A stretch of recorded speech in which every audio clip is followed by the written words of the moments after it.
Mahal, ba't ka nandito? Kasi bahay natin to. Di ba mamaya pa uwi mo? Hindi ba ako pwedeng umuwi ng maaga, Ben?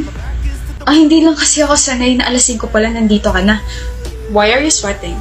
Hindi naman mainit Nag-exercise kasi ako. Really? Baka naman kinakabahan ka. Ba't naman ako kakabahan? Wala kaya akong tinatago. Wala naman ako sinabi may tinatago ka. Wala ba? Nasabi mo kaya? Ben, mahal, please umalis ka muna. Ayoko. Biel, hindi ka pa rin talaga nadadala, no? I'm sorry.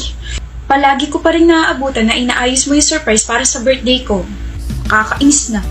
Palagi ka kasing late na nag-aayos. Palagi mo nakakalimutan na umuwi ako ng maaga tuwing birthday ko, di ba? Mahal naman kasi, palagi ang aga umuwi. Pinapauwi ako ng maaga ng boss ko Sino ba kasi yung boss mo at ayaw makisama? Kukutusan ko. Ako yung boss, Ben. Sabi ko nga Hindi pa rin ba talaga tapos? Hindi pa. Kakalat ko pa yung petals, tapos hindi pa tapos yung sinain ko. Should I wait here? No, baby. Bawi na lang ako sa susunod na surprise. Siguro next week.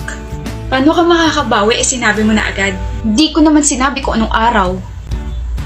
Okay po, mahal. Next time nga, 7 a.m. pala mag-aayos na ako ng surprise. Nakakainis. You're really a baby.